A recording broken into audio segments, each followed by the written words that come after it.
Kirchhoff के नियम पे आधारित है प्रश्न।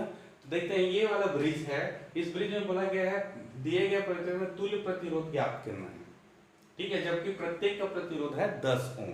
तो यहाँ देख लो, ये एक ब्रिज दिया हुआ है।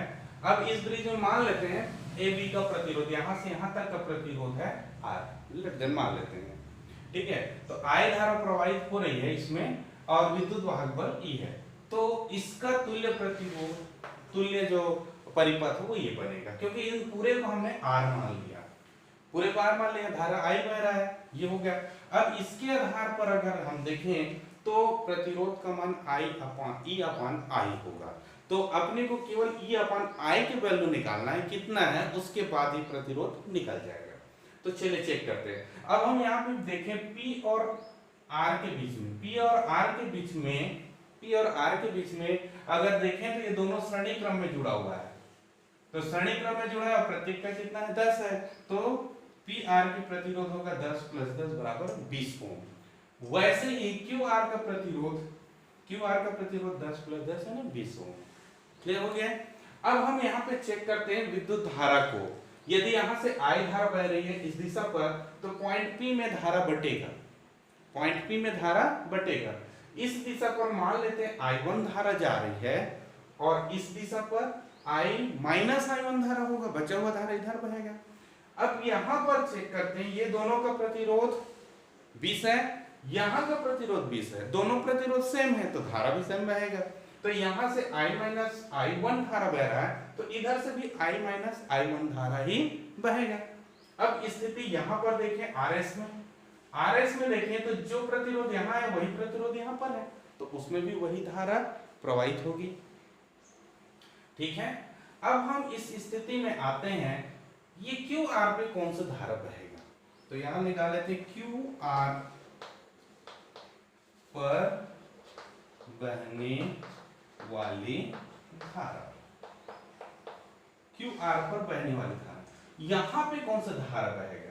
देखिए इधर से आई आ रही है, इधर से आई जा रहा है और इधर से I - I1, I1 धारा इधर आ रहा है, यहां से फिर धारा दो भागों में बटेगा, एक तो इधर चला गया और इधर बचा हुआ इसको आएगा। तो इधर गया, इन दोनों को अगर माइनस करेंगे तो इस दिशा पर आएगा, अर्थात I1 minus of I - I1, ये धारा हो जाएगा। यहां से I1 जा रहा है, इधर से I - I1 उस दिशा पर चला गया, तो नीचे क्या बचेगा, तो दोनों का अंतर के बराबर होगा, दोनों घटा लें। ओके, क्लियर हो गया। चलिए यहाँ पे आपको मिलेगा I1 - I + I1, that means 2I1 - I, ये इसकी धारा हो गई। क्लियर। अब हम किरचॉफ का नियम का यूज करते हैं विभवांतर नियम से, ये हो गया, ठीक है। चलिए यहीं से स्टार्ट करते हैं। किरचॉफ के विभवांतर, किरचॉफ के नियम से,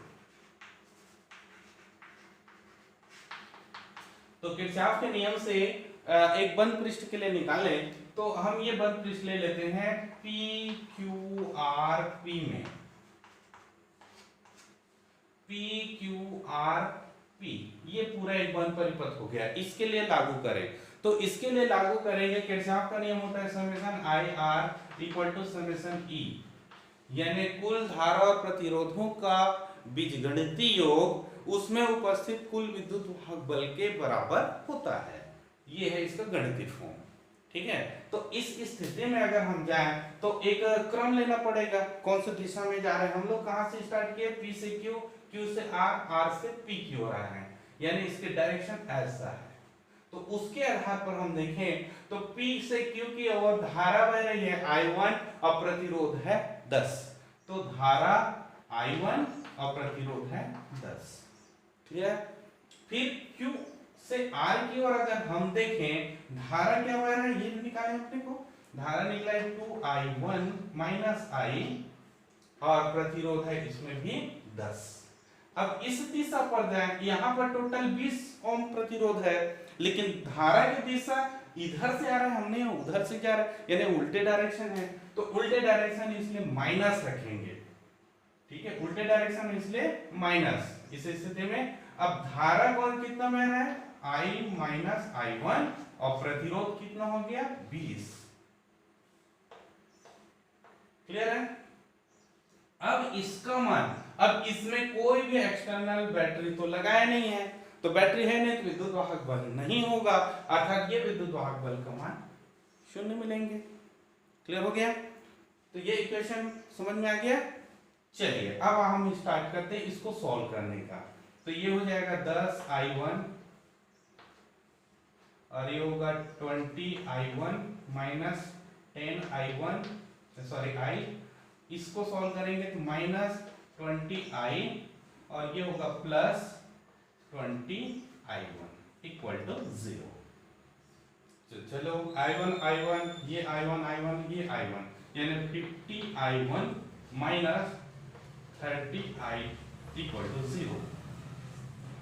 ट्रांसफर कर दो 50I1 30I, so I1 equal to 30I upon 50, that is 3I upon 5, 3I upon 5, that is I1 की वैल्यू आपको मिल गया है।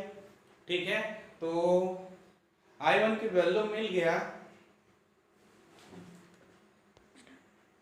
हाँ चलिए, I1 की वैल्यू मिल गया।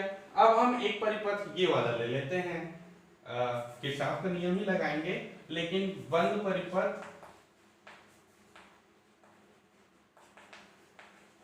बंद परिपथ कौन से स्टार्ट करेंगे इसके आगे, यहां से स्टार्ट हो, A P R S B करके ऐसे गोल एक घुमाते, यानी कहां से कौन कौन सा A, या कोई भी ले सकते, इधर भी ले सकते हैं, कोई दिक्कत नहीं है, कोई भी एक तो ले, लेकिन उसमें इंक्लूड होना चाहिए E, क्योंकि E by R की वैल्यू, E by I की वैल्यू निकालना है। ठीक है, तो ये परिपथ का हम उपयोग करते हैं, A P R S B A, ये पूरा एक बन क्या बन गया में किरचॉफ का नियम।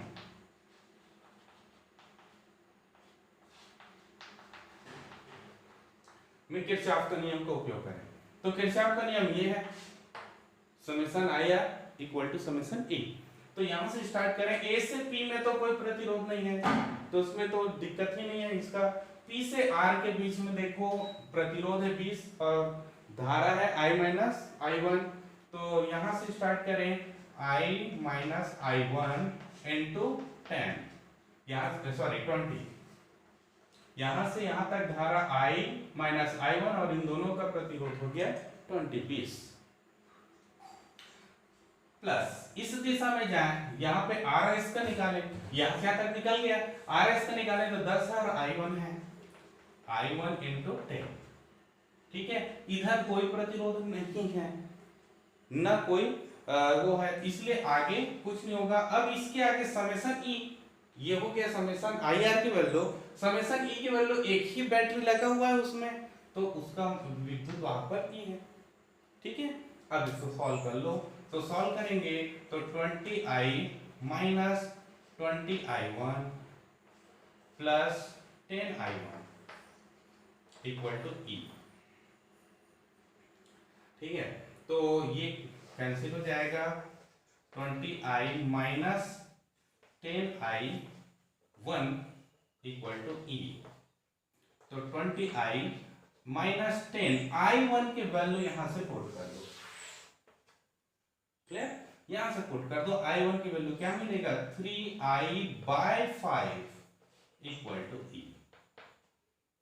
तो यहां से 5 1 जब 5 2 z कैंसिल हो जाएगा, 20I minus 6I equal to E, दोनों को घटा दे तो 14I equal to E, so 14 equal to E upon I, यही तो फाउंड करना था इक्वेशन फर्स्ट से, E upon I is R, that is 14, so R की वैल्यू क्या मिलेगा, 14 ohm, that is the answer. Clear, समझ में आ गया।